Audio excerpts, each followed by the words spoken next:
da Portranquina. 8 de outubro de 2008, quarta-feira, dia de julgamentos no plenário do Supremo Tribunal Federal. E você acompanha aqui, em direto do plenário. 2 de outubro de 2008, presidência do ministro Gilmar Mendes, procurador-geral da República, doutor Antônio Fernando de Souza, pregoado os seguintes processos: referendo em medida cautelar e ação cautelar, agravo regimental em ação penal, habeas corpus e questão de ordem e agravos de instrumentos. Não havendo impugnação, declarada aprovada.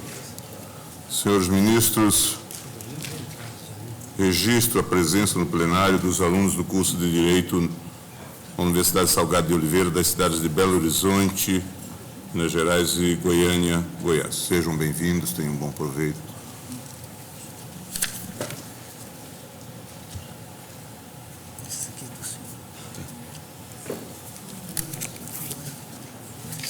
Do voto.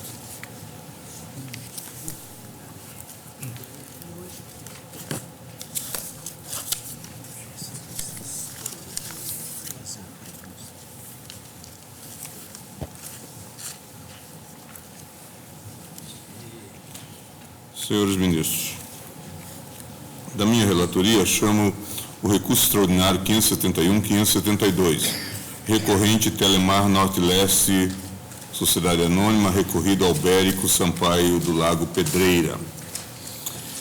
Trata-se de recurso extraordinário interposto com fundamento no artigo 102.3a da Constituição contra a decisão da segunda turma recursal civil e criminal do Estado da Bahia, que entendeu indevida a cobrança de pulsos além da franquia em decisão assim emendada. Telefonia, cobrança de pulsos além da franquia, preliminares rejeitadas, cobrança indevida, prática abusiva, teor do artigo 39, 5º do CDC, garantias da ampla defesa do contraditório, artigo 5º, inciso 55, dever jurídico de que não pode condicionar-se à regulamentação das agências reguladoras, relação de consumo, impropriedade da alegação de vulneração da Constituição Federal, repetição do indébito e improvimento do recurso.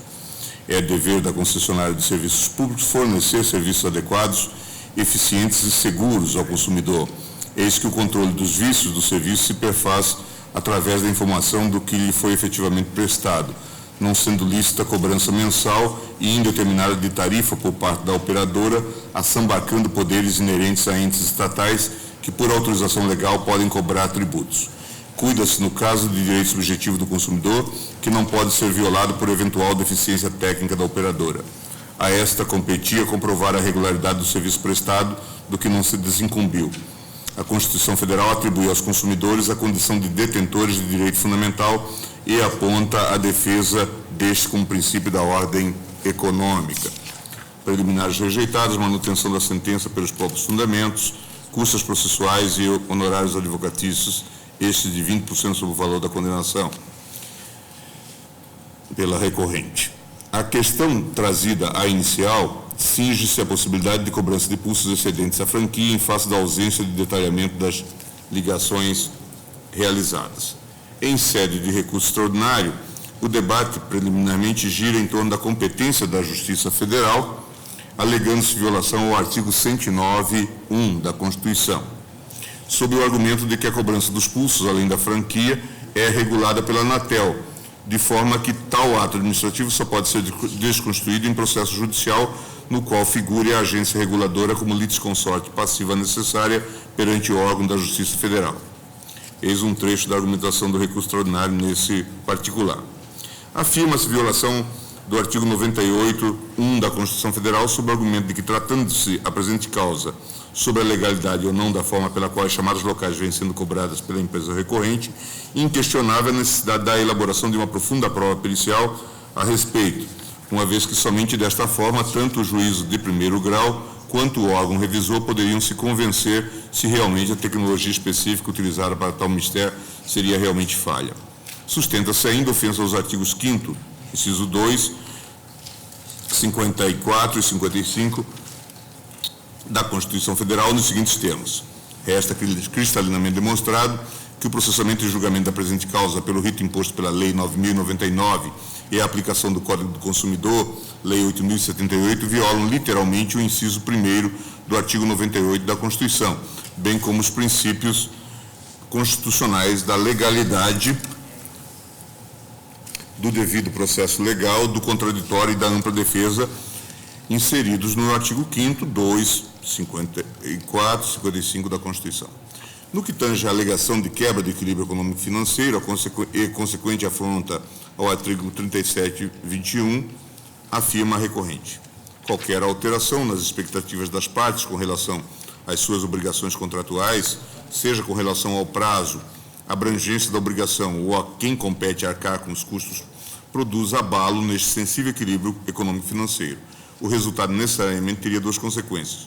Uma seria a ruptura do equilíbrio econômico-financeiro do contrato de concessão, assegurado pelo artigo 37 e 21 da Constituição, e a outra seria a onerosidade excessiva que decorreria para o fornecedor no contrato de prestação de serviços com o consumidor.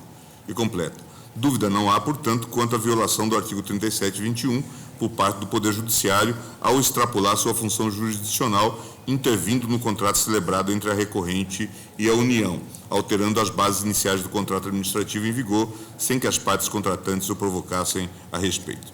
O Ministério Público Federal, em parecer da lavra do subprocurador Dr. Roberto Monteiro Gurgel Santos, opinou pelo conhecimento e desprovimento do recurso extraordinário. A questão constitucional suscitada nos presentes autos teve sua repercussão geral reconhecida por esta Corte no RE 561-574 da relatoria do ministro Marco Aurélio. Este é o relatório. Pela recorrente Telemar Norte-Leste, S.A., falará a doutora Débora Salles Belchior. Com a palavra.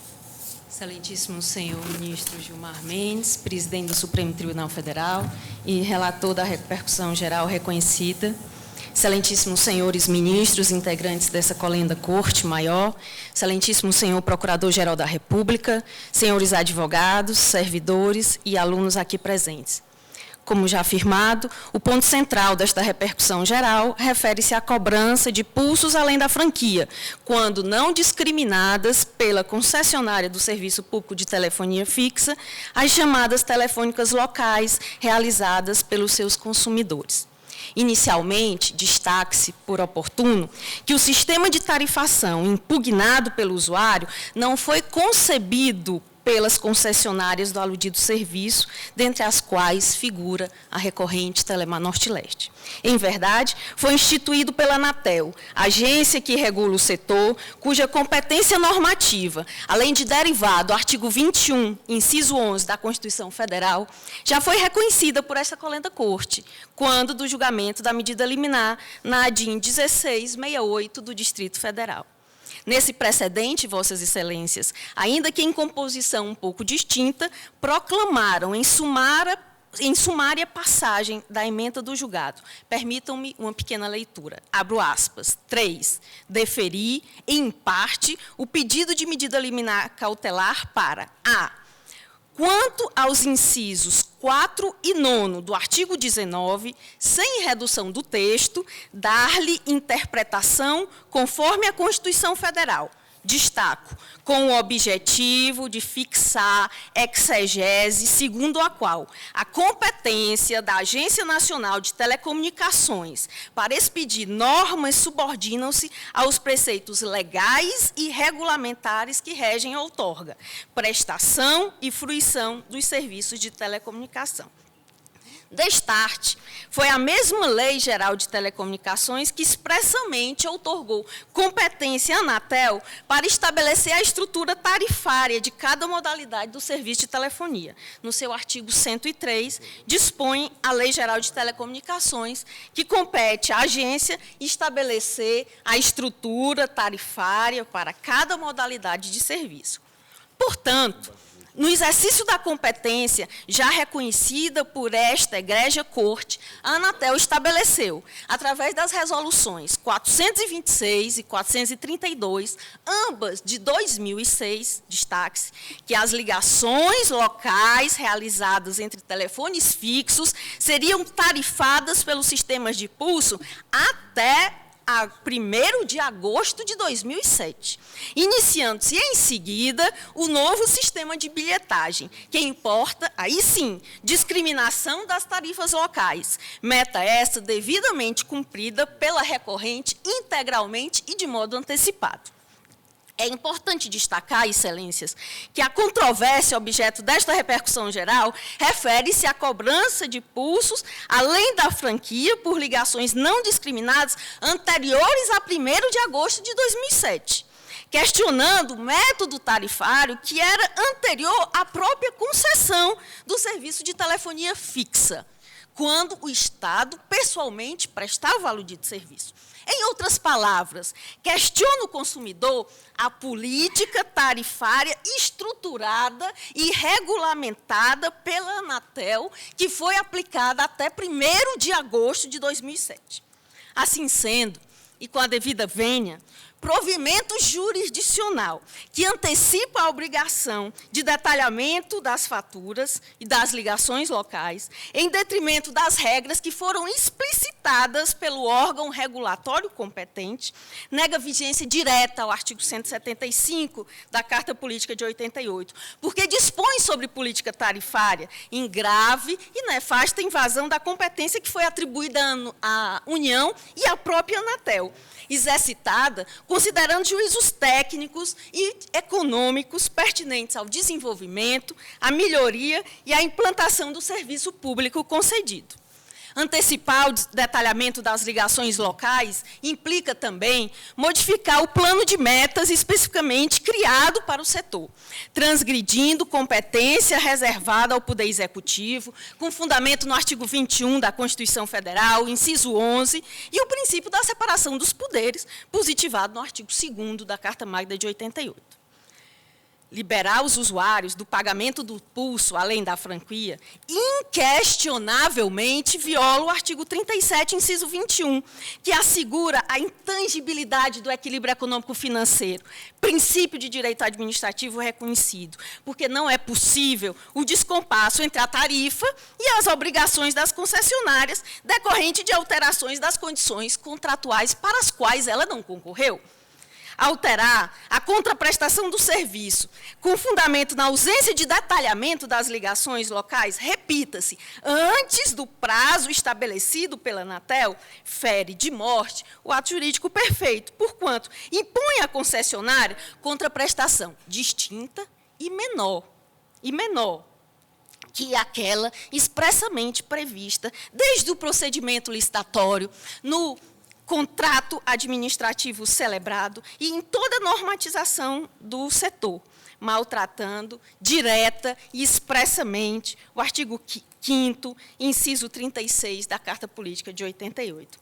Nesta quadra, senhores ministros, é manifesto, pois, que questionamentos no que concerne à estrutura tarifária aplicável ao serviço de telefonia fixa prestado sobre regime de direito público não se enquadra dentre as demandas nominadas de menor complexidade, próprias dos juizados especiais, cujo procedimento afigura-se absolutamente inadequado para resolver a lide, posto incompatível com as restrições processuais previstas na Lei 9.099 de 95, o que transgride, também de forma direta, o disposto no artigo 91, inciso 1, da Carta Política vigente.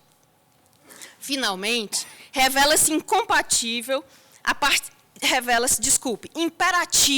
a participação da Anatel no polo passivo da demanda, uma vez que foi a agência reguladora que instituiu e autorizou a cobrança pela concessionária da tarifação impugnada, o que, de acordo com o artigo 109, inciso 1 da Constituição Federal, ensejaria a declaração de incompetência absoluta do juízo estadual, visto ser demanda afeta a Justiça Federal.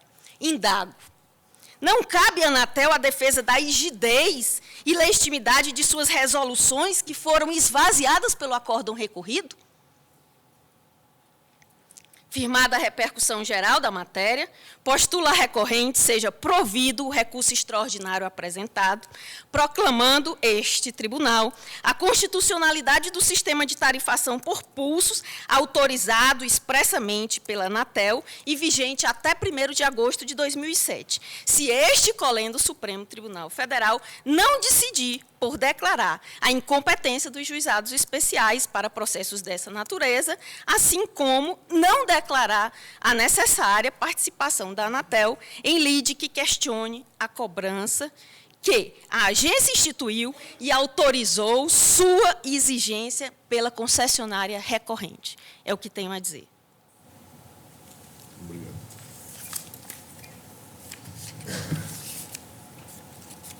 Senhores ministros, esse é um daqueles processos que ainda havia sido distribuído na gestão da ministra Ellen, esses processos de massa que coube a minha relatoria, esses processos com grande repercussão sobre as questões em tramitação na Justiça em geral e na Justiça Federal também. A Telemar Norte e Leste S.A. sustenta nas razões do recurso extraordinário a necessidade da inclusão da Agência Nacional de Telecomunicações, a Anatel, na lide, o que resultaria no reconhecimento da competência da Justiça Federal para o seu processo de julgamento nos termos do artigo 109.1 da Constituição. Esta é a questão posta.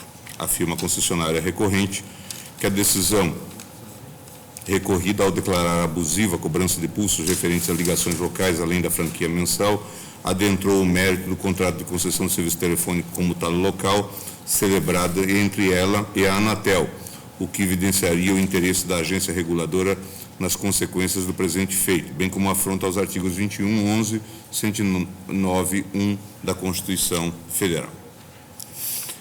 A decisão recorrida, ao afastar os argumentos da concessionária, está em consonância com a jurisprudência pacificada das turmas desta Corte, no sentido de que a competência para apreciar demanda entre empresa concessionária e particular é da Justiça Estadual, caso não haja manifestação expressa de interesse para intervenção pela agência reguladora, que dessa forma poderia atrair, em tese, a competência da Justiça Federal.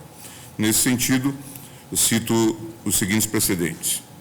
Aí, agravo regimental 388.982, Carlos Veloso. Aí, agravo regimental 607.035, Sepúlveda Pertence. Aí, agravo regimental 650.085, Celso de Mello.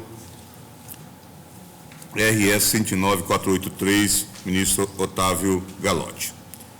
No caso dos autos, não houve manifestação expressa de interesse jurídico ou sequer econômico pela Anatel, de sorte que entendo ser competente a Justiça Estadual. Ao contrário do que pretende a recorrente, a situação dos autos não configura hipótese de litisconsórcio passivo necessário a justificar a inclusão da Anatel no polo passivo. Litisconsórcio passivo necessário se estabelece pela natureza da relação jurídica ou por determinação legal, sendo insuficiente para sua caracterização que a decisão a ser proferida no processo possa produzir efeitos sobre a esfera jurídica de terceiro. A eficácia natural das sentenças, como regra, alcança terceiros sem que esta circunstância obrigue a respectiva inclusão no processo. Assim, ocorre, por exemplo, com a sentença que decreta a extinção de um contrato de locação. A decisão alcançará a esfera jurídica de eventual fiador ou sublocatário. Não há disposição expressa de lei a obrigar à formação de litisconsórcio no caso em exame. Não exige a lei a participação da Anatel nas ações em que sejam parte as operadoras de telefonia e os consumidores. Também não resulta a pretendida obrigatoriedade do litisconsórcio da natureza da relação jurídica. Sobre o assunto, leciona Marinoni ao tratar do litisconsórcio necessário, determinado pela natureza da relação jurídica, e ao fazer a interpretação do artigo 47 do CPC, que nestes casos a relação jurídica material realizada possui, em pelo menos um dos seus polos, mais de um sujeito. E é precisamente essa pluralidade subjetiva em um dos polos da relação jurídica material, deduzida em juízo, que determina na forma que prevê o artigo 47 do CPC. Discute-se nos autos, conforme a lide delimitada na inicial, a relação entre o consumidor do serviço de telefonia e a concessionária, mais especificamente se há possibilidade da cobrança dos chamados pulsos referentes a ligações locais, além da franquia. Não é a Anatel parte na relação de consumo.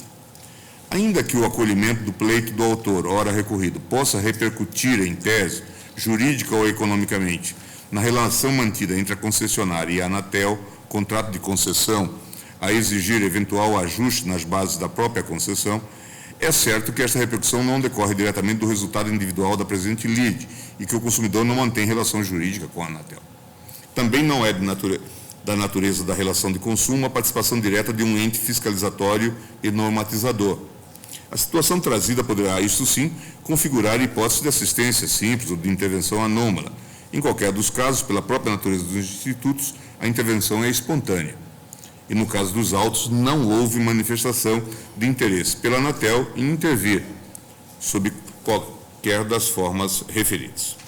Registre-se que esse entendimento não exclui a possibilidade de vir a Anatel a se manifestar espontaneamente em casos semelhantes, demonstrando seu interesse jurídico no feito, caso em que a competência poderá ser deslocada para a Justiça Federal. Sendo certo que, se a intervenção ocorrer com base em mero interesse econômico, nos termos do parágrafo único do artigo 5º da Lei 9469, a competência da Justiça Federal se estabelecerá apenas na hipótese de recurso deste ente federal. Alega ainda a concessionária recorrente que a tramitação do processo em juizado especial estadual implica violação ao artigo 98.1 e ao artigo 5º, 2, 54 e 55 da Constituição, já que a complexidade da demanda e a necessidade de dilação probatória firmariam a competência da Justiça Comum. Quanto ao ponto, a decisão recorrida foi enfática ao afirmar que a complexidade da questão vislumbrada pela requerida não existe, pois é de fácil comprovação através de documentos. E foi complementada. A causa não se reveste de grande complexidade, não se fazendo necessário, nesse passo, a realização de perícia para a afirmação do convencimento do juízo. De fato, verifica-se que a definição da lide não passa por dilação probatória complexa, nem pela produção de prova pericial, bastando a análise dos documentos e sua conformação com as normas jurídicas aplicáveis. A verificação da possibilidade da cobrança de pulsos além da franquia, sem a devida discriminação das ligações realizadas, constitui matéria exclusivamente de direito e está, portanto, no âmbito da competência dos juizados especiais. Artigo 98.1. Não se podendo falar, em consequência, na violação aos princípios do devido processo legal, ampla defesa, contraditória e legalidade, princípios cuja incidência para o deslinde desta causa, ademais, a meu ver, seria meramente reflexo. Por fim, quanto à matéria de fundo, o recurso extraordinário, entendo, não deve ser conhecido. Alegando violação ao artigo 37.21 da Constituição Federal, afirma a recorrente que o Poder Judiciário não pode intervir na administração pública sem demonstrar ter os atos ou contratos administrativos por aquela praticados ou celebrados extrapolado o princípio da razoabilidade ou da proporcionalidade, o que não ocorreu no caso interno. Dúvida não há, portanto, afirma-se, quanto à violação do artigo 37.21 da Constituição Federal por parte do Poder Judiciário, ao extrapolar sua função jurisdicional, intervindo no contrato celebrado entre a recorrente e a União, alterando as bases iniciais do contrato administrativo em vigor, sem que as partes contratantes o provocassem a respeito. A decisão recorrida resolveu a questão posta à discussão nos presentes autos com fundamento no direito do consumidor, especialmente no artigo 6º, 3 do CDC, que estabelece como direito básico do consumidor a informação adequada e clara sobre os produtos e serviços, bem como a especificação correta de quantidade, características, composição, qualidade e preço. Eis a ementa do julgado recorrido, que eu já transcrevi, na qual se diz que é dever da concessionária de serviços públicos fornecer serviços adequados, eficientes e seguros. Artigo 22 do CDC, ao consumidor, eis que o controle dos vícios do serviço se perfaz através da informação do que lhe foi efetivamente prestado, não sendo lícita cobrança mensal e indeterminada de tarifa por parte da operadora, assambarcando poderes inerentes a entes estatais que, por autorização legal, podem cobrar tributos. Ressalto que, como parece bastante claro, a questão discutida reveste-se de índole estritamente infraconstitucional. Destarte, qualquer tentativa de aprofundar a análise sobre o tema esbarrará na necessidade de exame minucioso do contrato de concessão e da legislação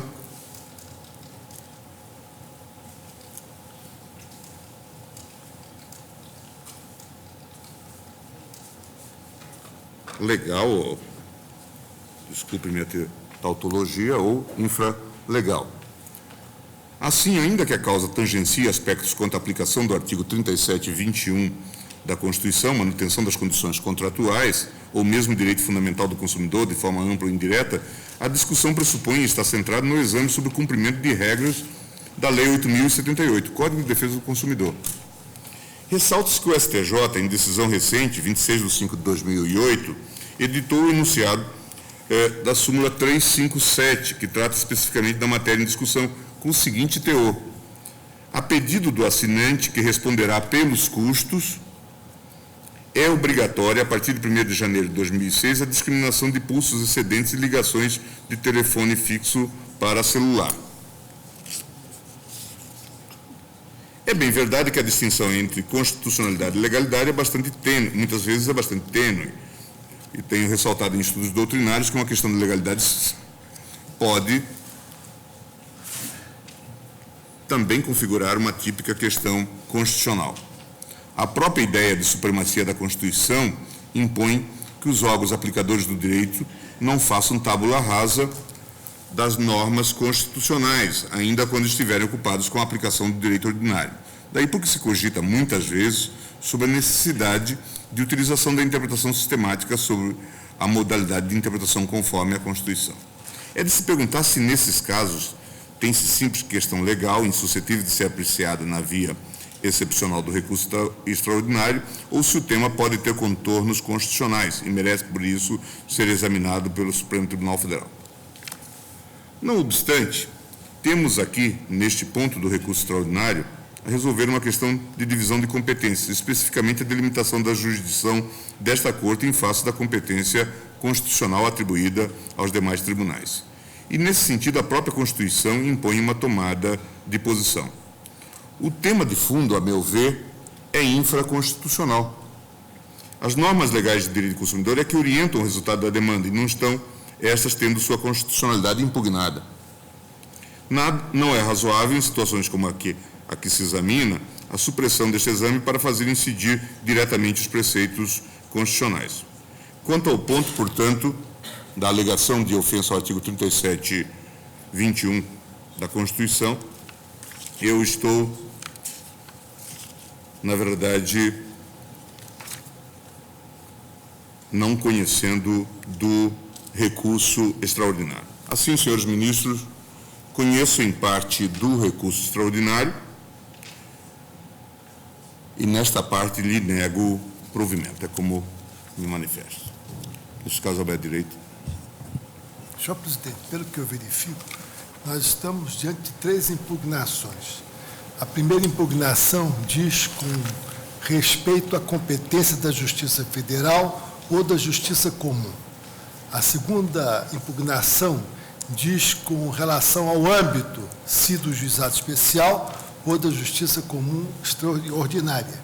E a terceira impugnação diz especificamente quanto ao mérito da cobrança, com base no artigo 37, como Vossa Excelência indicou. Eu vou acompanhar o voto de Vossa Excelência, considerando os 3 aspectos. Primeiro, que eu entendo que, na realidade, a controvérsia se põe no plano do Código de Defesa do Consumidor. Há um precedente, que foi relatora eminente ministra Carmen Lúcia, num agravo de instrumento, em que Sua Excelência põe com toda a claridade esse aspecto. A matéria, de fato, está relacionada a uma controvérsia entre o consumidor do serviço e a empresa fornecedora do serviço. Portanto, não há a falar em nenhuma circunstância, e aí avanço um pouco além de Vossa Excelência, impossibilidade de intervenção da Anatel para manifestação de interesse, porque isso seria deslocar, efetivamente, a relação jurídica entre o consumidor e a empresa de telefonia. Pode haver, se for o caso, em algumas circunstâncias, no global de todo o processo, uma repercussão no que tange à concessão via Anatel. Mas a relação jurídica que é posta quando se confronta o consumidor e a empresa não é uma relação jurídica que leve ou que conduza à competência da Justiça Federal. Em segundo lugar, a causa não tem nenhuma complexidade. A prova é eminentemente documental e é facilmente apresentada no âmbito dos juizados especiais. Ou seja, a Justiça Comum não há necessidade de ser invocada, porque o juizado especial tem condições específicas de enfrentar a matéria nos termos concretos em que foi posto na lei que criou os juizados especiais. E, finalmente, a terceira impugnação, que diz com a natureza mesma da controvérsia, e daí o não conhecimento do recurso extraordinário, como pôs Vossa Excelência. E também, nesse aspecto, entendo que realmente já há precedentes da Suprema Corte, identificando o tema de mérito como um tema infraconstitucional. E se é infraconstitucional, não nos cabe examinar. E não tem nenhum fundamento, com todo respeito, a alegação de que haveria uma intervenção indevida do Poder Judiciário, porque se isso fosse assim, nós estaríamos negando, ao contrário, o acesso à justiça para a defesa dos direitos que são postos. Portanto, quanto ao terceiro aspecto, identificado claramente o sentido infraconstitucional da matéria,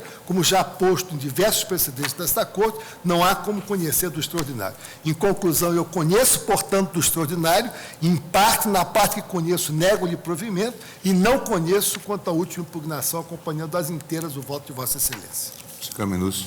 Também eu, senhor presidente, conforme posto por Vossa Excelência, uma parte, como vinha já sendo decidido por alguns ministros, não é matéria constitucional, razão pela qual não cabe o conhecimento do extraordinário. Acompanho na parte, portanto, em que Vossa Excelência não conhece, e na parte conhecida relativamente, basicamente, à questão da competência, também nego provimento.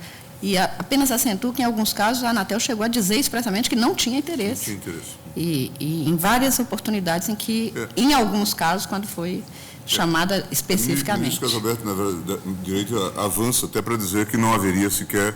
Eu estou me reservando para um caso em que a Anatel eventualmente venha fazer a intervenção. Eu acompanho o voto, portanto, de Vossa Excelência as inteiras. Ministério.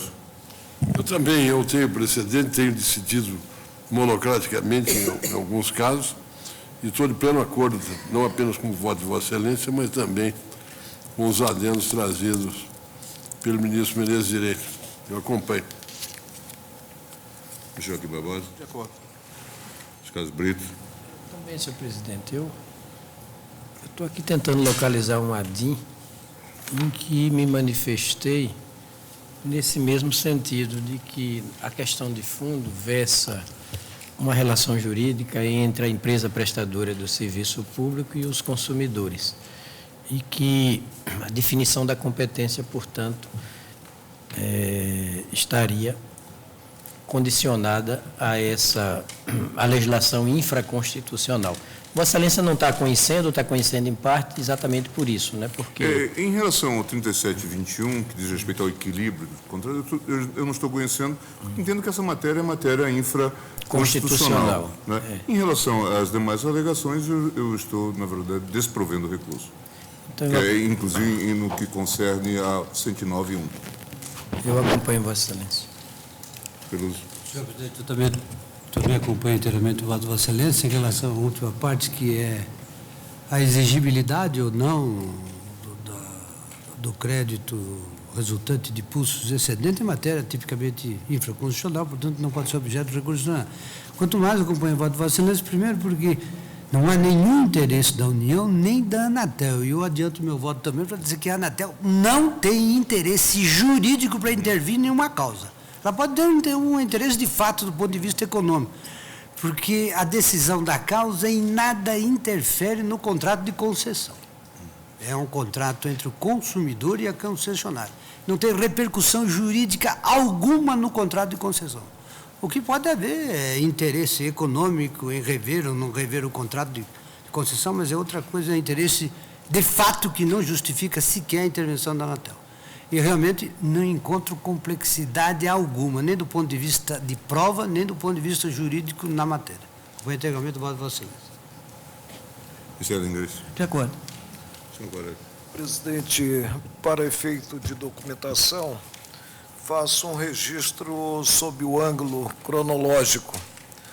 Vossa Excelência, em 5 de novembro de 2007, proveu o agravo de instrumento e o converteu em recurso extraordinário, determinando a remessa dos autos, não do processo, porque o processo ficou na origem, dos autos à Procuradoria-Geral da República.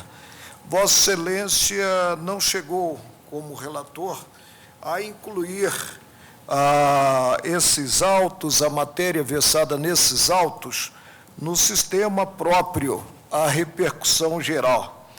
Mas, em 10 de novembro de 2007, elaborou Vossa Excelência no campo monocrático, no campo individual, ato reconhecendo a repercussão geral. Em 14 de novembro de 2007, Vossa Excelência determinou a comunicação aos tribunais e turmas recursais de origem sobre a decisão até então monocrática, não do colegiado, formalizada. Em 20 de novembro de 2007, houve a conversão, como já adiantei, do agravo que se tornou, portanto, o recurso extraordinário 571-572. Houve encaminhamento ao parecer da Procuradoria-Geral da República. Em 23 de novembro de 2007, incluí no sistema, como relator, o recurso extraordinário 561-574, Pernambuco. E o plenário veio a reconhecer, neste processo, e não nos autos que estão sobre a mesa, estampar o recurso extraordinário em julgamento, veio a reconhecer a relevância, a repercussão do tema versado no próprio recurso. Houve a devolução dos autos pela Procuradoria, sob a relatoria de Vossa Excelência, e esse processo foi incluído em pauta em 22 de abril de 2008. Pois bem, remeti em 23 de abril de 2008, e a decisão do colegiado quanto à repercussão, né, foi anterior, evidentemente, o processo sob a minha relatoria à Procuradoria-Geral da República, que me foi devolvido, né, em 21 de maio de 2008 e, portanto, em data posterior à inclusão deste recurso extraordinário que estamos a apreciar em pauta. De certa forma, presidente, Vossa Excelência me poupou um trabalho judicante quanto à confecção de relatório e voto naquele processo que realmente foi submetido ao Instituto da Repercussão Geral. Eu indagaria Vossa Excelência quanto ao 109.1, competência da Justiça Federal, e quanto ao 98.1, a submissão da controvérsia, do conflito de interesse ao juizado especial, se essa matéria chegou a ser realmente objeto de decisão no acórdão, segundo a Lei 9.099, contrariando o 163 do Código de Processo Civil, prolatado pela turma recursal. Deixa eu ver. Foi objeto de decisão... Sim. Inclusive, quanto à complexidade, foi rejeitado expressamente. No particular, presidente, acompanho Vossa Excelência. Entendo que, no caso, o processo que se encontra na origem, temos aqui autos a revelarem inicialmente o agravo instrumento e já agora o recurso extraordinário, em que se converteu o agravo instrumento, entendo que o processo possui balizas próprias, balizas que não estariam, sob o ângulo subjetivo, a ensejar o deslocamento para a Justiça Federal. Não vejo interesse da agência reguladora, da autarquia especial, no desfecho da própria controvérsia, tendo em conta as atribuições em si dessa mesma autarquia entendo que o conflito de interesses ficou configurado considerada a prestadora dos serviços acionada e o tomador dos serviços.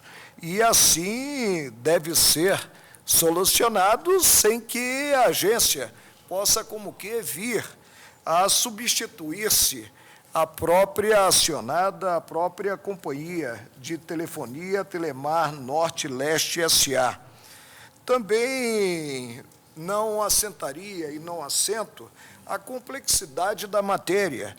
A matéria se apresenta simples e se circunscreveu a indagação quanto à proteção ou não a ocorrer do próprio consumidor. Consumidor que, no caso, teve o status elevado com a Constituição Federal de 1988.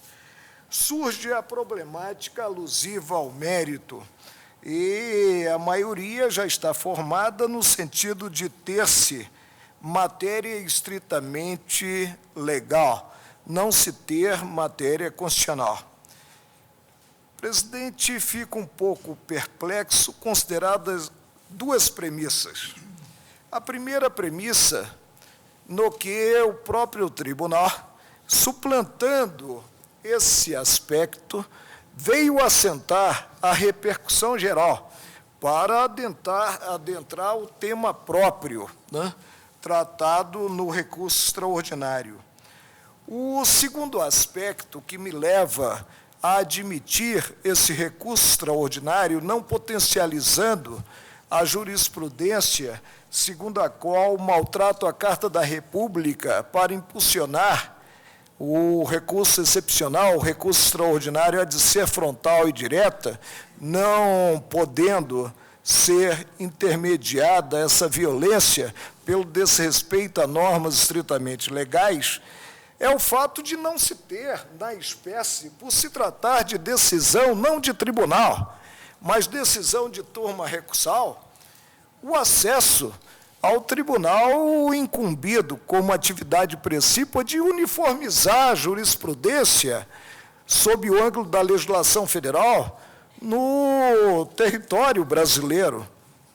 É sabido que as decisões das turmas recursais não são impugnáveis mediante o recurso da competência do STJ, que é o especial. Mas, a meu ver, há mais. Se nós formos na Constituição Federal, desprezando até mesmo o dispositivo referente à licitação do serviço, nós vamos constatar que se deu uma ênfase à proteção em si do consumidor. E aqui se articula com a colocação em plano secundário dessa mesma proteção, considerado o serviço prestado.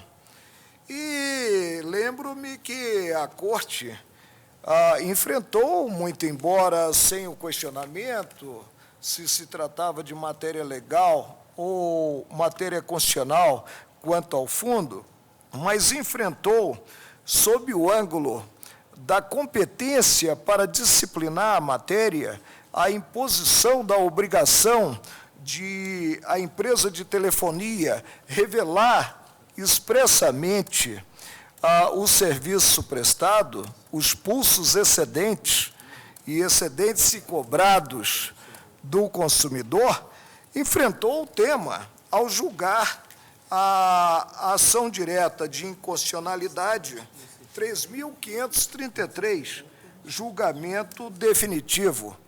Na oportunidade, foi voz isolada, no que entendi que se teria aqui a proteção ao consumidor e, portanto, uma competência concorrente para a disciplina da matéria.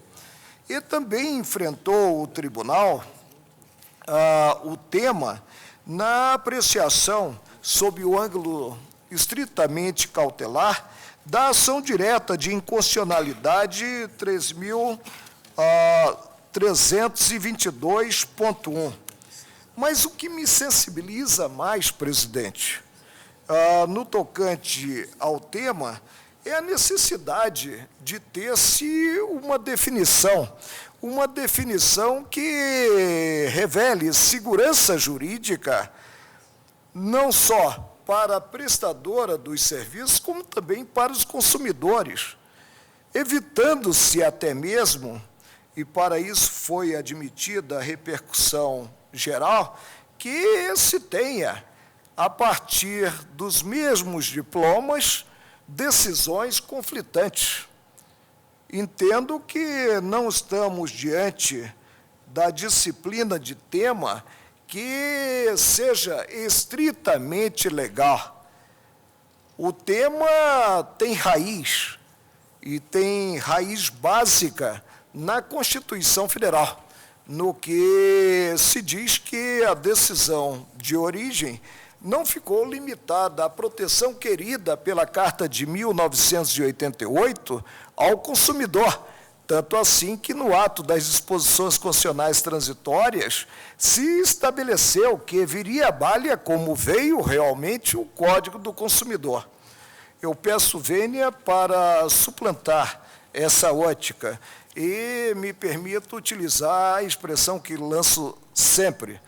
Nós estamos diante de um embrulho que deve ser aberto, e deve ser aberto pelo Supremo, emitindo o Supremo para que a paz social realmente reine, a entendimento sobre a matéria. É como um voto na espécie, sem adentrar a questão de fundo propriamente dita, para não tomar mais o tempo do colegiado. Portanto, no que concerne às questões suscitadas, 109, 98, o ministro Marco Aurélio acompanharia o relator, desproveria o recurso. Mas no que concerne ao artigo 37 e 21, Sua Excelência conhece do recurso, entende que aqui há uma questão constitucional presente. E eu só gostaria, ministro Marco Aurélio, em relação à menção que Vossa Excelência fez, que o fato de eu ter mantido a relatoria desse processo decorreu de uma divisão feita pela ministra Ellen Grace, numa sessão administrativa.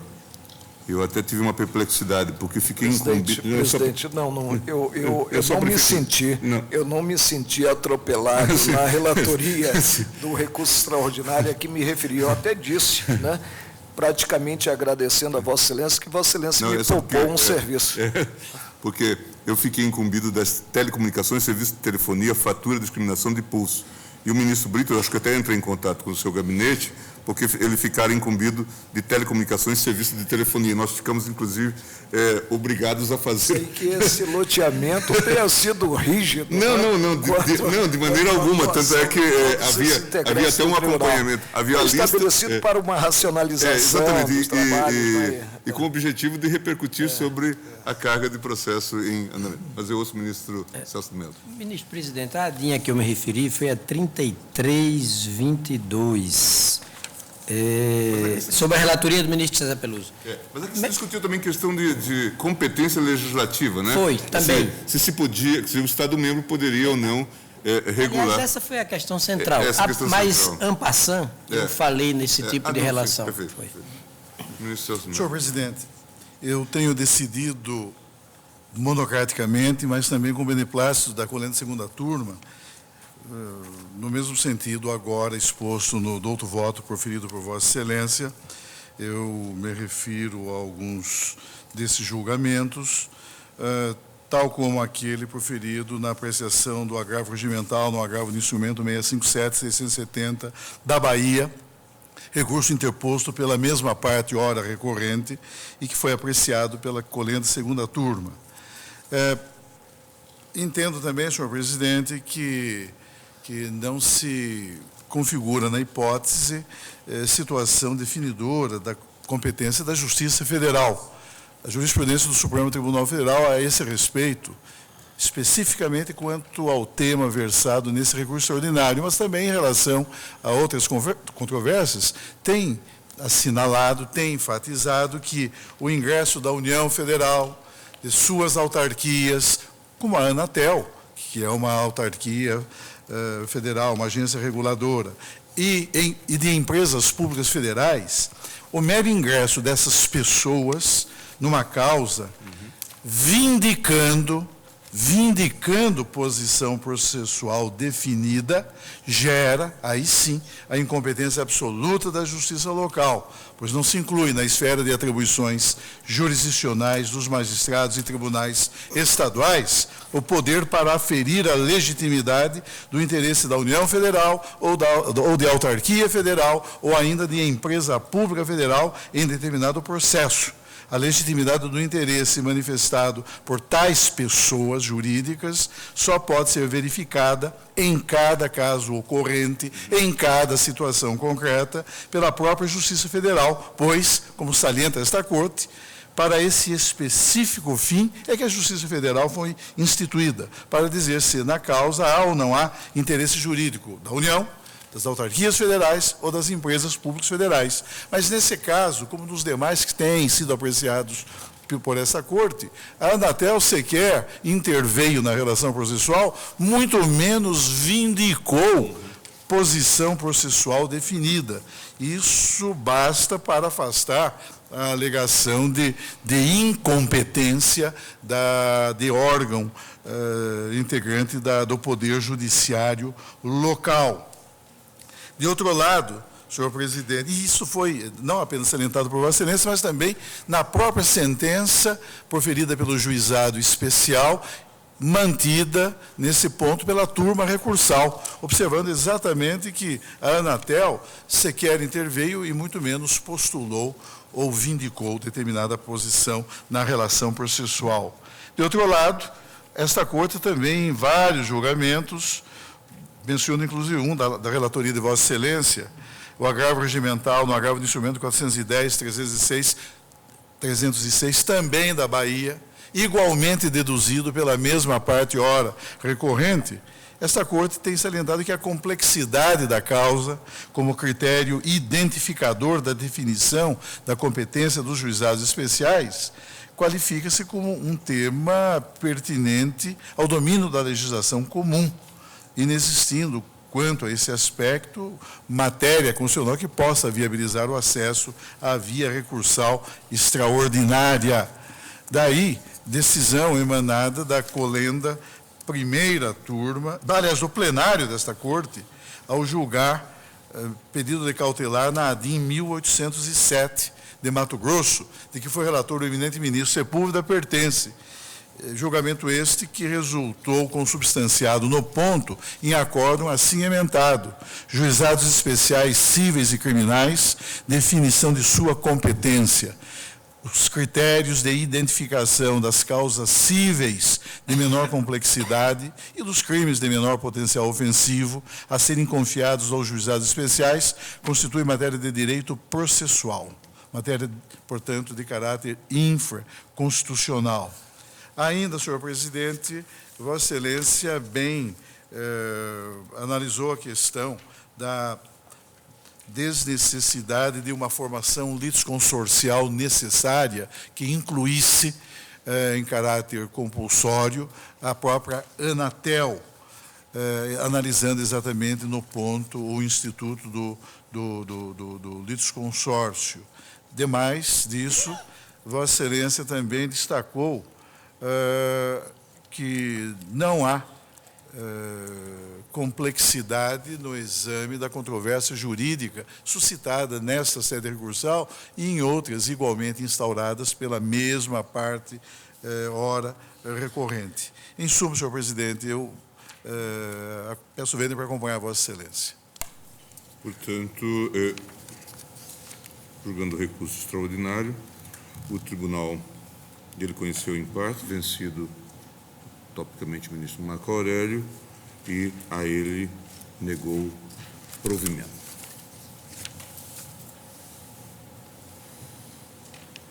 Ministro Marco Aurélio, medida cautelar em ação direta 4.150, requerente governador do Estado de São Paulo, requerido Assembleia Legislativa do Estado de São Paulo. Presidente, indago se teremos sustentação da tribuna. Presidente, a matéria é simples. Mediante a emenda constitucional número 25, ou seria ela, segundo meu voto, inconstitucional, de 12 de maio de 2001, alterou-se a Carta do Estado de São Paulo. E se alterou essa carta para jungir a nomeação pelo governador de integrante do tribunal, considerada vaga reservada ao quinto, ao crivo da Assembleia Legislativa. Faço o relatório, né, e digo que acionei o artigo 10, parágrafo 3º da Lei 9.868, deixando de ouvir a Assembleia ante a urgência na apreciação do pedido de concessão de medida cauteladora. É que está pendente de escolha pelo governador do Estado de integrante de lista tríplice confeccionada pelo Tribunal de Justiça de São Paulo, mediante redução da sêstupla para preenchimento de vaga de cargo de desembargador, reservada essa vaga ao Ministério Público. Existindo na Corte, aí houve a paralisação do sistema, existindo na Corte 4 outras a serem preenchidas por advogados e 3, né, destinadas a membros do Ministério Público. É o relatório. Voto, Vossa Excelência. Presidente, teço considerações e digo que se acabou por aditar a regra básica regedora da matéria que está na Constituição Federal, no artigo 94. O artigo 94, ele revela as balizas a serem observadas no preenchimento dessas vagas. E teço considerações e estou deferindo a liminar para suspender até a decisão final desta ação direta de inconstitucionalidade a eficácia da expressão depois de aprovada a escolha pela maioria absoluta da Assembleia Legislativa, que foi incluída no parágrafo único do artigo 63 da Carta do Estado de São Paulo. Digo em meu voto, presidente, que tendo em conta o esgotamento da matéria no 94, não haveria campo sequer para, a partir do que previsto quanto à aprovação de nomes pelo Senado Federal para certos cargos, ter-se inspiração nessa previsão para chegar-se, né, à extensão considerados desembargadores de Tribunal de Justiça. É como voto na espécie. Portanto, concede integralmente a cautelar requerida. Ministro Menezes de Direito. Eu estou concedindo. Eu não percebi, porque pelo pedido inicial, né, tudo que foi acrescido, nós teríamos, né, todo o parágrafo, mas o parágrafo, né, a primeira parte está harmônica com a Constituição.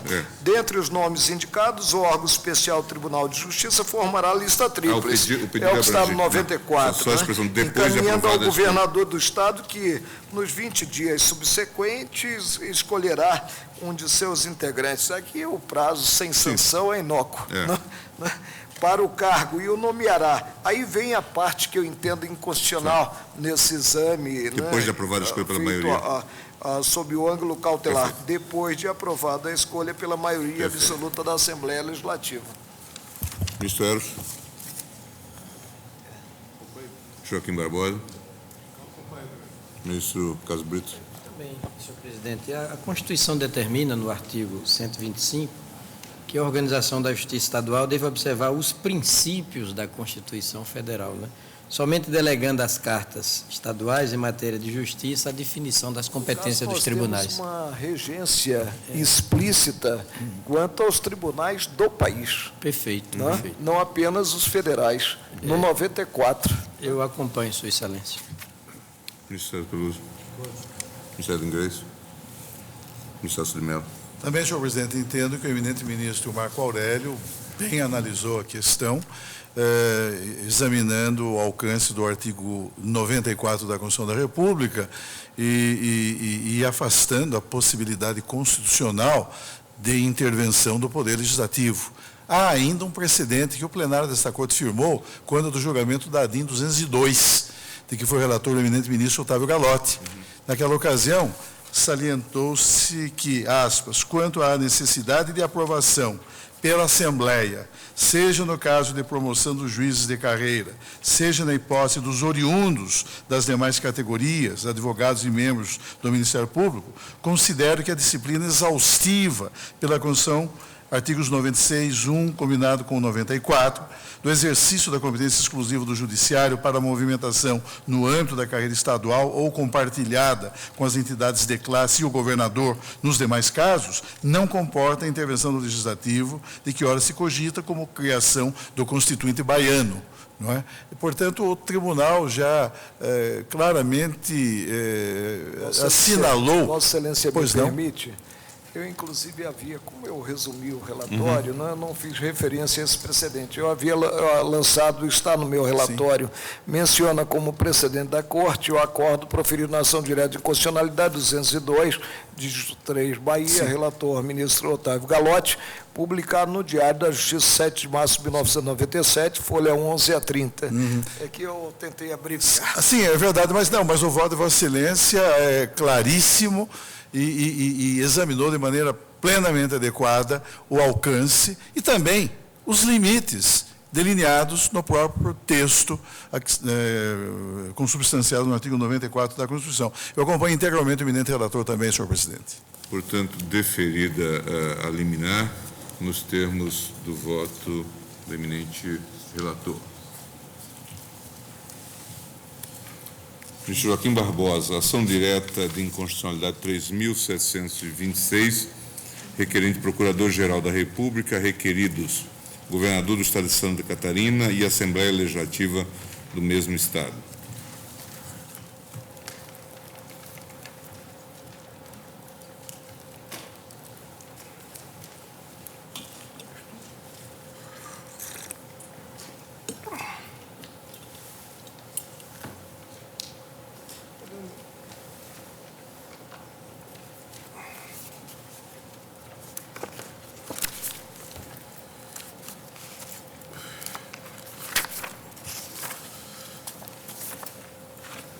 Presidente, senhores ministros, trata-se de ação direta de inconstitucionalidade em que o Procurador-Geral da República impugna a Lei Estadual número 13.249 do Estado de Santa Catarina, em especial os artigos 1º e 2º, por violação ao artigo 161 da Constituição.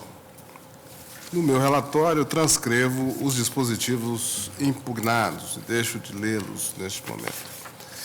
Argumenta o requerente que a partilha do valor adicionado para fins de distribuição do produto arrecadado com o ICMS é inconstitucional, porquanto há reserva de lei complementar para dispor sobre o assunto, nos termos do artigo 161 da Constituição e da Lei Complementar número 63 de 90. Adotado o rito do artigo 12 da Lei 9868 e solicitadas as informações, a Assembleia Legislativa do Estado de Santa Catarina destaca que a referida lei exibe perfeita adequação à Constituição Federal e à Constituição Estadual. Ademais, sustenta que o objetivo da lei estadual é estender os benefícios gerados pelas hidrelétricas para todos os municípios por ela influenciados, já que os municípios alagados também sofrem os impactos decorrentes da instalação das usinas. Entende ainda que só está restrita à disciplina por lei complementar a regulamentação quanto à definição de valor adicionado fiscal, normas de acompanhamento no tocante ao cálculo das cotas de participação e a liberação de recursos. Todavia, os percentuais de participação, coeficientes de conservação, saneamento, qualidade de água e outros fatores que influenciam no cálculo das cotas individuais podem ser regulamentados pela legislação ordinária, segundo o órgão estadual. Nesse sentido, manifesta-se o governador do Estado de Santa Catarina em suas informações, defendendo a tese de que o conteúdo da lei em comento não trata da definição do valor adicionado, mas que, na verdade, define critérios de repartição do produto arrecadado com o ICMS. A Advocacia Geral da União manifestou-se pela inconstitucionalidade da mencionada lei, dada a ofensa aos artigos 22, incisos 1º e 4º e 161, inciso 1º da Constituição. Já o Ministério Público Federal opina pela procedência do pedido por se tratar de vício formal de constitucionalidade, tendo em vista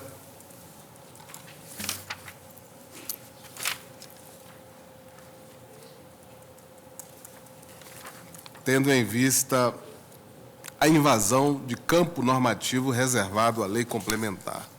É o relatório. Não temos sustentação, voto, Vossa Excelência. Em diversas oportunidades, o Supremo Tribunal Federal declarou a inconstitucionalidade de normas locais que dispunham sobre o cálculo do valor adicionado para fins de partilha do produto arrecadado com a incidência do imposto sobre circulação de mercadorias e serviços. Registro por oportuna ementa de vários precedentes, dentre os quais a DIN 2728, relator ministro Maurício Correia, a DIN 3262, medida cautelar, relator ministro Carlos Brito, e a DIN 1423, da minha relatoria.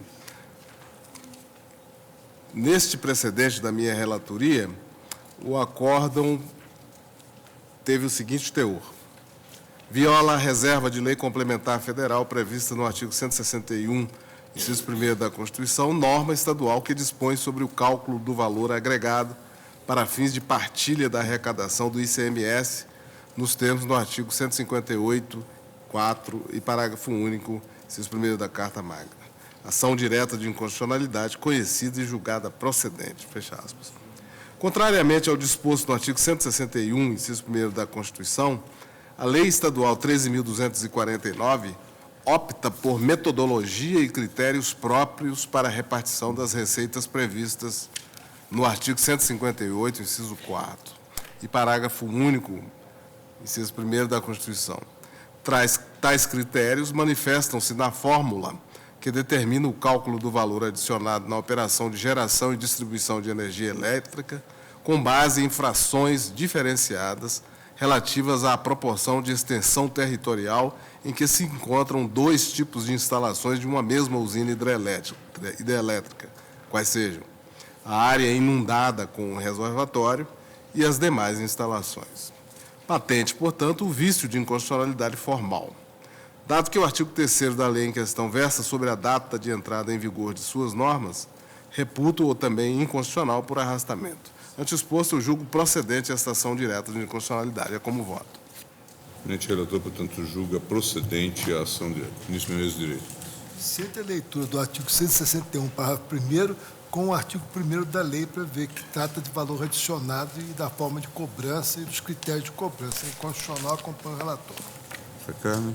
Eu acompanho o relator, Excelência. Acompanho o relator. Senhor presidente, decidimos assim, referendando uma cautelar de minha autoria, de minha lavra, na ADREM 3262, Mato Grosso do Sul. Acho que o ministro Joaquim Barbosa se referiu exatamente a essa. Sim, mencionei. Assentando a reserva de lei complementar na matéria, lei complementar federal. Acompanhe, Sua Excelência. César Peluso. Ótimo. César Inglês. Portanto, após o voto do eminente relator, ministro Joaquim Barbosa, dos votos dos ministros Menezes de Direito, Carmen Lúcia, Eros Grau, Carlos Brito, César Peluso e Ellen Grace, pediu o vice-ministro Macoré.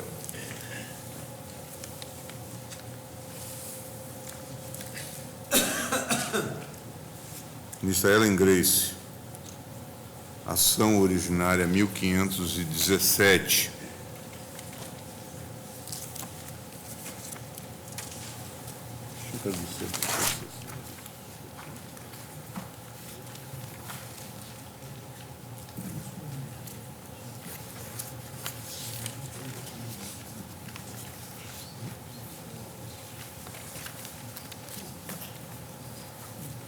São exceções de suspeição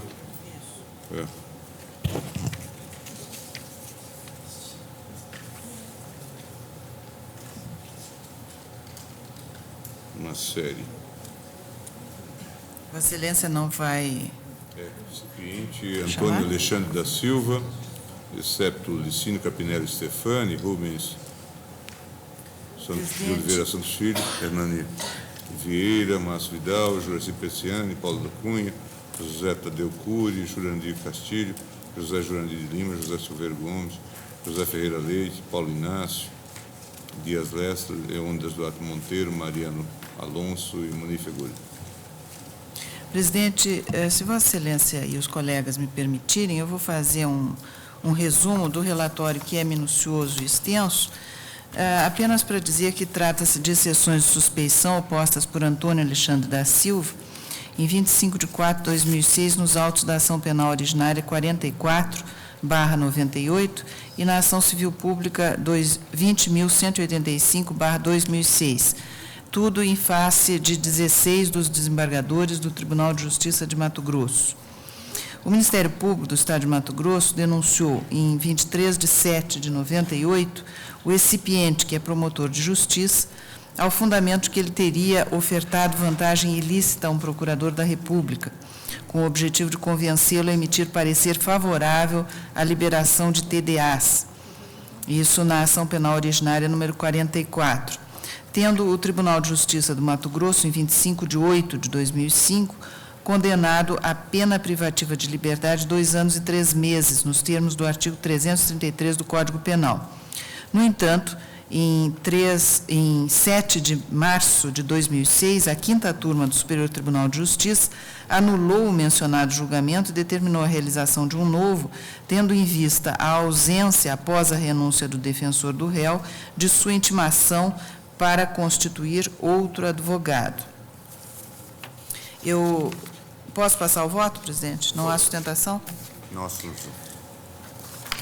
Senhores ministros, ressalte-se preliminarmente que a competência da Suprema Corte, prevista no artigo 102, inciso 1º-N da Constituição Federal, firma-se apenas e tão somente quando o impedimento ou suspeição dos membros do Tribunal de Origem tenham sido reconhecidos expressamente nas exceções correspondentes pelos próprios magistrados em relação aos quais são eles invocados, ou quando as exceções de impedimento ou de suspeição são rejeitadas pelo próprio Tribunal a qual, consoante se infere das emendas de diversos julgados que refiro, de lavra do ministro Celso de Mello, do ministro Marco Aurélio, do ministro Carlos Brito e, finalmente, do ministro Eros Grau.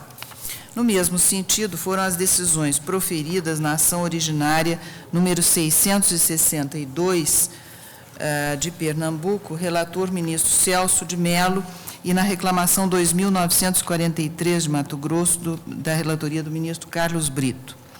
Houve a rejeição da suspeição dos 16 desembargadores pelo órgão especial do Tribunal de Justiça do Estado do Mato Grosso, razão pela qual é competente esta Suprema Corte para apreciação das exceções de suspeição, números tais e tais que refiro, nos termos do artigo 102, inciso 1º, letra N da Constituição Federal.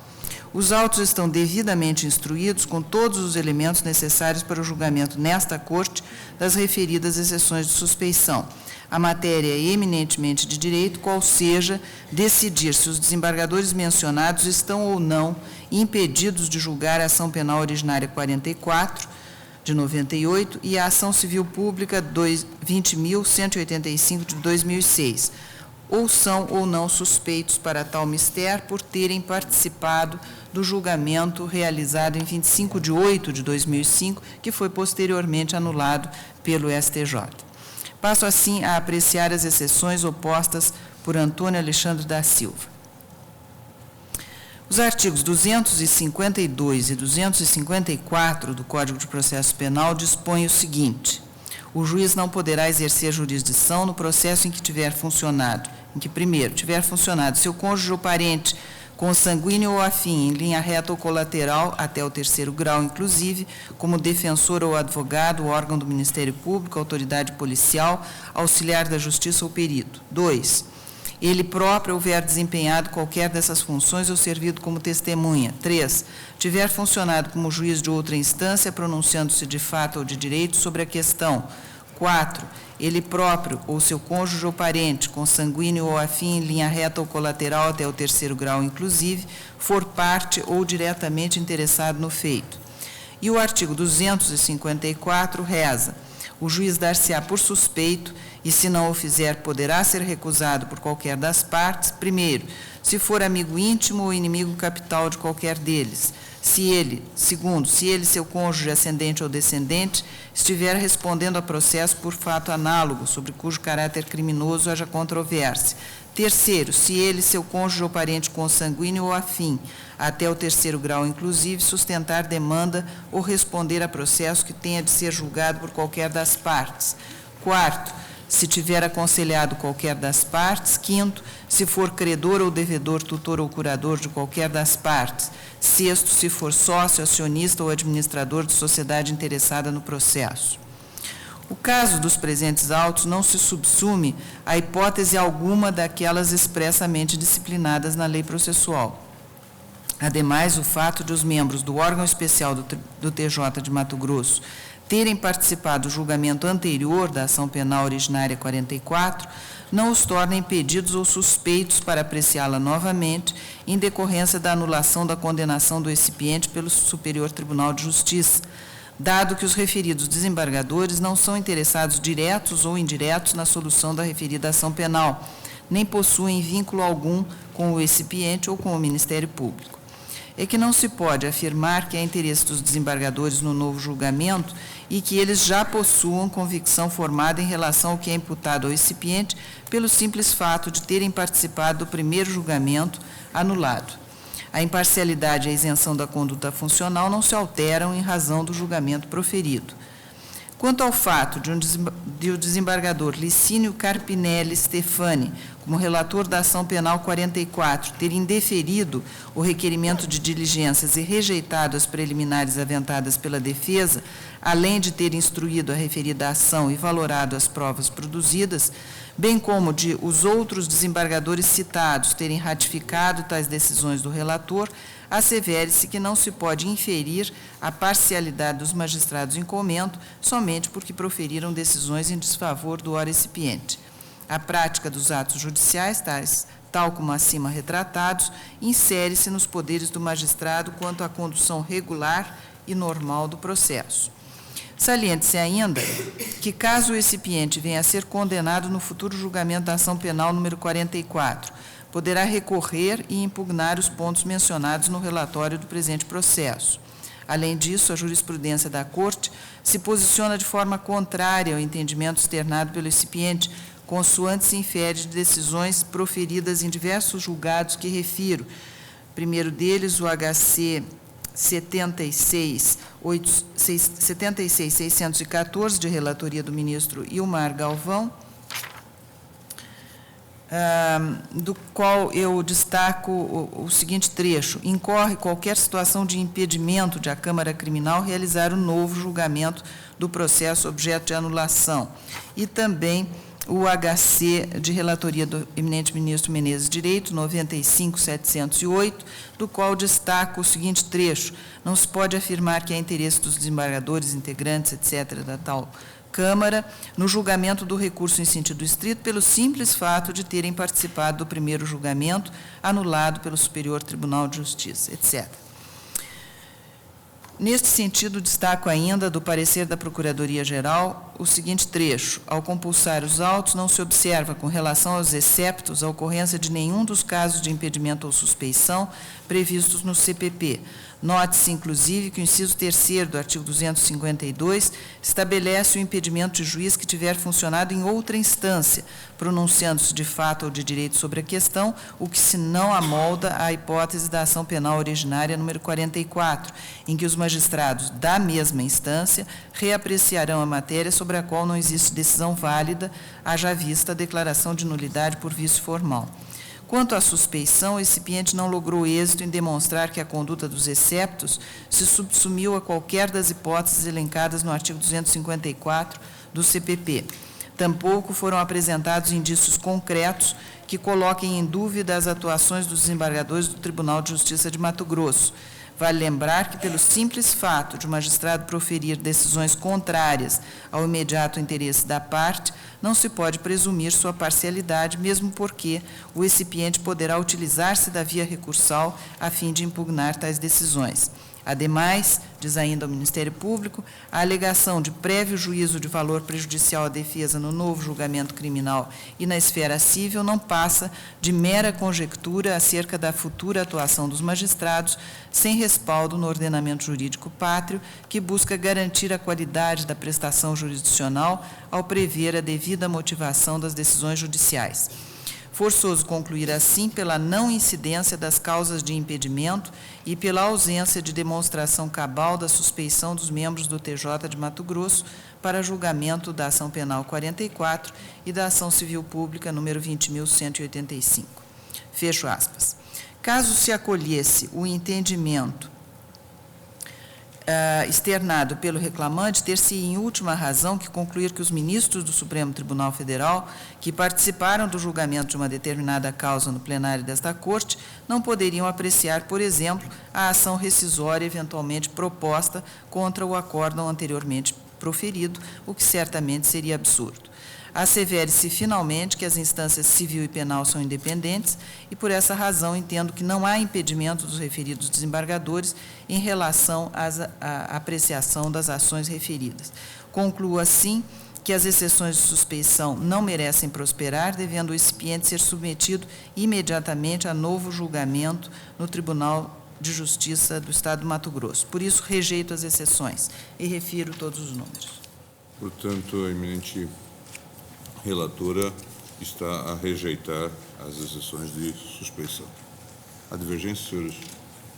Apenas, ministra, uma confirmação de um dado, talvez não tenha percebido no voto de Vossa Excelência, pelo menos não de forma tão clara, os desembargadores não admitiram a suspeição.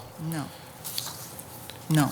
E aí, evidentemente, teríamos a regra do deslocamento. E o deslocamento seria para o Supremo, até mesmo por aplicação analógica do disposto na linha N do inciso 1 do 102? Eles não aceitaram, ministro. Porque geralmente, quando ocorre na primeira instância e o juiz não se dá por suspeito, ele fornece as informações, consigna as informações no processo e procede ao deslocamento para o tribunal. A situação é interessante, mas aí não teríamos como concluir pela atuação. Hein? Civil originária ficou no Supremo. Mas qual seria a ação? Qual seria o objeto da ação? A ação, na verdade, nada mais é do que a exceção de suspeição, que, a meu ver, teria que ser processada lá no tribunal com um possível deslocamento, eu admito, deslocamento para o Supremo. Mas, se ouvindo os desembargadores, daí a indagação que fiz, se houve esse processamento na origem. Eles negaram O órgão especial do TJ do Mato Grosso, em 28 de nove de 2006, rejeitou as exceções de suspeição, decisões que foram anuladas nos julgamentos dos embargos de declaração opostos pelo recipiente. Ao reapreciá-las em 23 de 8 de 2007, o órgão especial do TJ de Mato Grosso novamente as rejeitou. Rejeitaram-se em 14 de 2 de 2008 os embargos de declaração opostos pelo recipiente. Paralelamente à tramitação da referida ação penal, o Ministério Público ajuizou também a ação civil pública, etc. Presidente, é a primeira vez que me defronto com a matéria, mas fico um pouco perplexo no que nós passamos a ter apreciação de uma exceção de suspeição em ação originária, como autuada na Corte, pelo próprio Supremo. Eu compreendo, e isso eu percebo no Código de Processo Penal, que quando a arguição se faz no tocante ao juízo, dá-se o deslocamento para o tribunal a que é vinculado esse juiz. A premissa, portanto, é a vinculação. Quando se faz em relação a um dos integrantes do tribunal, nós temos o colegiado para decidir, sem a participação desse integrante, sobre a suspeição. Indaga-se, e quando se articula, no tocante, eu acho que foram todos os integrantes, 16 todos os integrantes do órgão especial do Tribunal de Justiça, nós admitimos o deslocamento da exceção para o Supremo, presidente, por que não para o Superior Tribunal de Justiça? Eu penso que, nesse caso concreto, precisamos construir, porque não há regência específica sobre a matéria, o que decidido pelo tribunal, refutando o impedimento, a incompatibilidade na atuação, deve ser impugnado mediante recurso. Presidente. E aí, como se trata de início de um tema que tem disciplina estritamente legal pelo Código de Processo Penal, o recurso é da competência do Superior Tribunal de Justiça. De início, eu não consigo conceber que possamos nós, do Supremo, julgar mediante esse instrumental, que é o instrumental revelador da ação originária ajuizada no Supremo, a exceção articulada na origem. Eu peço vênia para não admitir a apreciação do tema via a ação originária. Presidente, nós estamos próximos do intervalo, eu vou pedir vista em mesa a mim mesma, para justamente esclarecer ao ministro Marco Aurélio com compulsando os autos durante o intervalo. É um processo de reclamação com base na linha N. Originariamente é disso que se cuida. Nós temos uma reclamação feita por esse promotor com base no artigo 102.1, a linha N. Não seria a ação originária? Não, é simples, acho que foi processado como originário, mas porque o processo veio ao Supremo, eu fui também verificar. É só essa exceção que nós estamos julgando. Mas aí teríamos que decidir. Eu retomarei o tema logo em seguida. Teríamos que decidir de qualquer forma se somos competentes ou não para julgar a exceção. Sim. Não é? É que se for reconhecida a exceção, nós teríamos que assumir a causa. Porque se for um deslocal feito para o Superior Tribunal de Justiça, o Supremo fica jungido à decisão do Superior Tribunal de Justiça em relação à nossa competência. Bom, portanto, vamos, após esse debate, vamos suspender o julgamento e a sessão, né, e retomamos em seguida.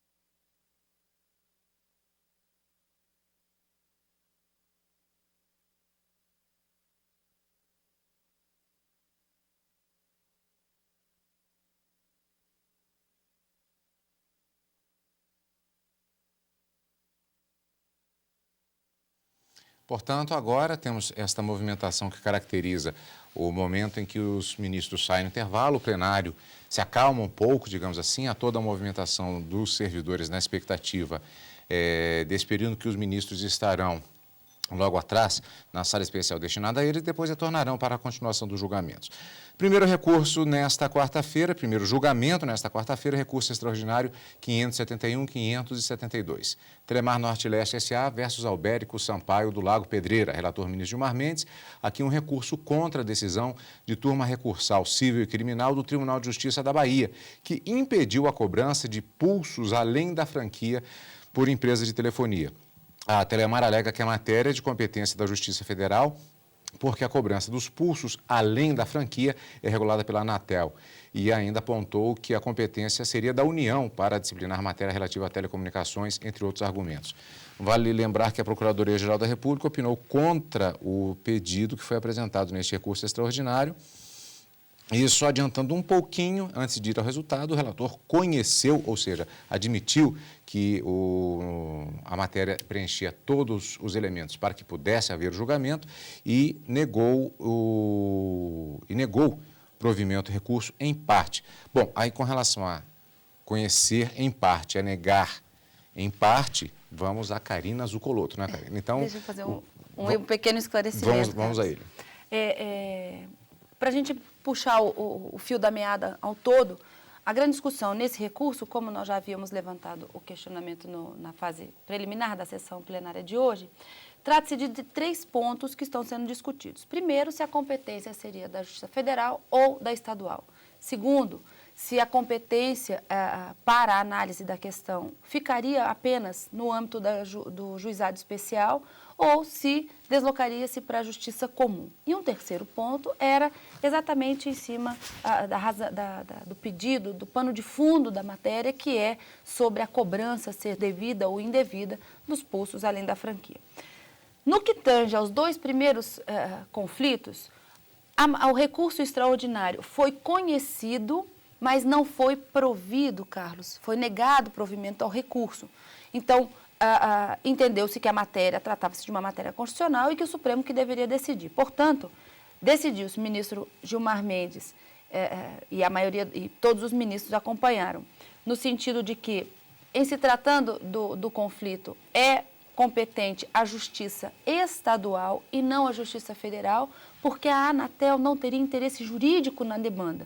Então, não havendo a intervenção da Anatel, né, portanto, a União, no seu representante, não estaria envolvido, o deslocamento da competência para a Justiça Federal não se justifica. Mantido, então, o entendimento da Justiça Estadual como competente para o caso.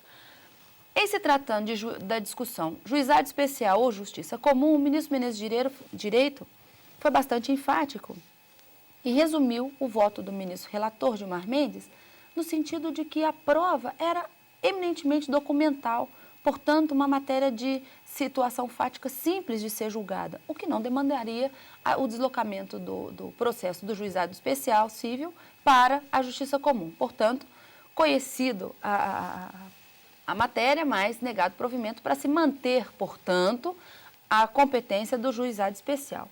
E na questão, na matéria de fundo, que é a cobrança em si dos pulsos além da franquia, o ministro Gilmar Mendes não conheceu nessa parte o recurso extraordinário porque entendeu que não se tratava de matéria eminentemente constitucional, e sim infraconstitucional. Então, que não caberia em recurso extraordinário. Aí entra uma outra polêmica. Mas, fechando a questão, portanto, o recurso extraordinário, ao final, ficou conhecido parcialmente, mas negado o provimento. Parcialmente, quanto aos 2 primeiros pedidos, né, e negado o conhecimento, não foi conhecido, na parte final, no tocante à cobrança dos pulsos.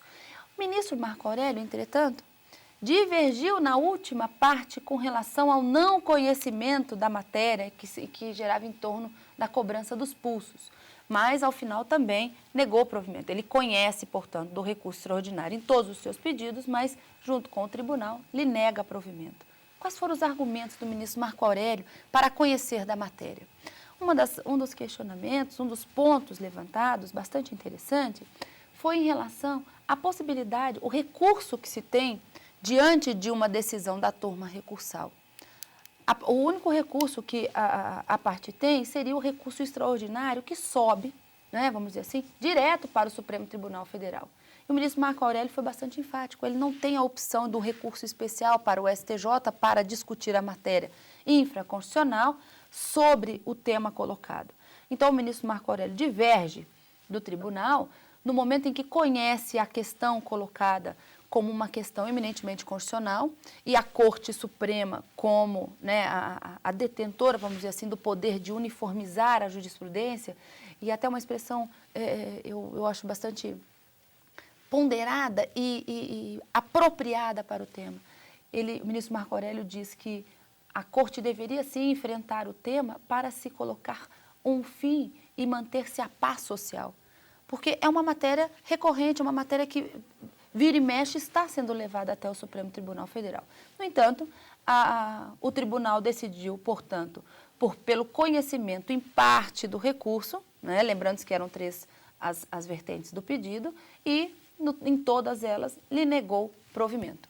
Vencido o ministro Marco Aurélio apenas no não conhecimento, no conhecimento do recurso na sua totalidade. E com relação ao fato de que se tratava de matéria infraconstitucional e que o ministro César Peluso disse que também não seria matéria a ser tratada em recurso extraordinário? Mas aí nós temos esse impasse, não é? Porque a matéria deveria, para ser tratada via recurso especial, não há a possibilidade de recurso das turmas recursais para o STJ, apenas para o extraordinário. Aí a divergência do ministro Marco Aurélio. Segundo processo liminar, Nadim 4.150, é aquele que você comentou logo no início do programa, que ataca uma emenda à Constituição Paulista, número 25. O ministro Marco Aurélio foi o relator dessa ação direta de inconstitucionalidade, e o seu voto e o seu relatório bastante breves, até porque a fundamentação maior dele foi a própria Constituição. A Constituição determina a forma como os tribunais de justiça devem estabelecer o preenchimento das vagas pelo 5º constitucional. Né? Então, a lista sextupla encaminhada para o tribunal uma lista tríplice e, portanto, o Poder Executivo fazer a nomeação. Então, se é uma matéria constitucional, e aí do ministro Carlos Brito levantou um artigo da Constituição que diz que as constituições estaduais devem obedecer os princípios estabelecidos na Constituição. Então, não pode, né, alterar e aumentar esses deveres. Então, em razão do artigo 94 ser expresso, o ministro Marco Aurélio deferiu a cautelar, tratava-se de uma medida cautelar na ação direta de inconstitucionalidade 4.150, ele deferiu a cautelar para suspender até o final do julgamento desta ação direta de inconstitucionalidade a seguinte expressão: depois de aprovada a escolha pela maioria absoluta da Assembleia Legislativa. Portanto, a nomeação dos membros do Ministério Público ou da Advocacia para o Tribunal de Justiça do Estado de São Paulo, em havendo vacância de algum cargo e devendo haver o preenchimento por desses órgãos, né, dessas representações, Ministério Público ou Advocacia, deverá ser feito nos termos da Constituição, não tendo que adotar o princípio estabelecido pela emenda constitucional número 25. Portanto, lista sextupla, tríplice, nomeação pelo Executivo até o julgamento final da ação direta de inconstitucionalidade. E, por fim, a DIN 3.726... ação contra a lei catarinense 13.249, ICMS. Foi também um julgamento bastante célere, Carlos, até por conta de precedentes. O ministro Joaquim Barbosa, relator nesse caso, decidiu que, para se tratar do valor adicionado ao cálculo, da base de cálculo na participação dos municípios no produto final da arrecadação do ICMS, é necessário lei complementar para se tratar do assunto. Portanto, procedente à ação direta de inconstitucionalidade, votado com unanimidade, ministro Marco Aurélio pediu vista dos autos. E aquele processo que você tinha comentado também, que era a ação originária 1517, que trata da questão do promotor de justiça de Mato Grosso, que alegou suspeição da maioria dos integrantes do Tribunal de Justiça, houve o início do julgamento, mas agora no intervalo ele foi interrompido, volta depois na segunda parte da sessão plenária. E a gente volta também já ao final da sessão plenária com detalhes a respeito desse processo. Vamos para o intervalo. Assim que os ministros retornarem, nós voltamos e continuamos acompanhando, né, Karina, na segunda parte desta sessão plenária de hoje. Portanto, continue conosco em direto do plenário aqui na TV Justiça.